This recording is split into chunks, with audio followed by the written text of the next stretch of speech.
Direction le Moyen-Orient maintenant, avec notre correspondant sur place, Sylvain Le Petit. Et dans cette région du monde où l'extrémisme religieux fait des ravages, vous le savez, les homosexuels en sont parmi les premières victimes. Alors Sylvain, j'imagine que là-bas, il est quasiment impossible pour la communauté lesbienne, gay, bisexuelle et transsexuelle, LGBT comme on le dit maintenant, très difficile pour eux de se faire entendre, voire même d'exister, je suppose.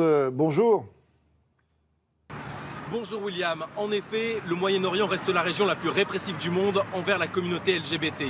En Arabie Saoudite ou en Iran, l'homosexualité reste passible de la peine de mort et dans la plupart des pays aux alentours, ce sont de lourdes peines de prison. Et pourtant, quelques personnalités osent défier les extrémistes religieux de leur pays, les lois et les mœurs. Je vous propose de découvrir Mike Ali, le premier magazine LGBT du Moyen-Orient, ici, en Jordanie.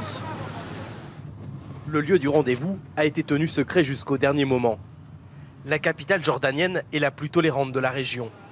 L'homosexualité a été dépénalisée, mais afficher publiquement son orientation sexuelle reste interdit. Le rédacteur en chef de Mike Ali, Khalid Abdelhadi, est l'un des seuls homosexuels à oser s'exprimer. Aujourd'hui, il organise un photoshooting pour son prochain numéro. C'est l'histoire de deux femmes qui vont s'habiller en hommes. Et là, c'est une prise importante, car c'est la seule fois qu'on les voit en femmes. Je veux aborder la question de l'identité féminine et masculine. C'est ça que je recherche. Ah oui, ça j'adore. La séance photo va durer toute la journée et s'inspire d'un film égyptien très connu des années 60 qui raconte le travestissement de deux femmes pour s'imposer dans le monde des affaires. Une forme d'hommage pour Khalid, car selon lui, le Moyen-Orient était plus tolérant à cette époque qu'aujourd'hui. Oui, la société était plus libérale, même pour les femmes.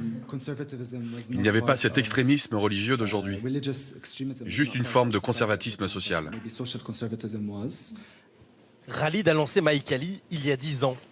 Au départ, ce n'était qu'un blog d'étudiants qui est devenu viral grâce à une publicité inattendue, celle des islamistes qui n'ont jamais arrêté de dénoncer l'existence de la première revue LGBT du Moyen-Orient. Le magazine est téléchargeable gratuitement en ligne et met régulièrement en couverture des personnalités du monde arabe, saoudienne, syrienne ou irakienne. Ce que nous faisons est très important pour garder une visibilité et changer les mentalités et les stéréotypes. Des prises de position qui lui ont valu des menaces, dont Khalid ne veut pas tenir compte.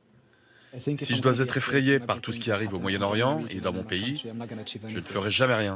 Il faut savoir prendre des risques dans la vie. Mike Ali compte 60 000 lecteurs, un chiffre qui devrait augmenter. Publié jusqu'à maintenant en anglais, les prochains numéros seront disponibles en arabe. Une manière d'affirmer un peu plus l'identité d'une communauté qui a soif de reconnaissance au Moyen-Orient. Le développement d'Internet a permis à beaucoup de gens de prendre la parole. Et le mouvement LGBT est de plus en plus fort et visible.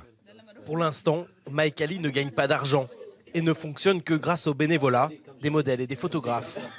Mais surtout, à l'engagement de Khalid, le prix de l'indépendance.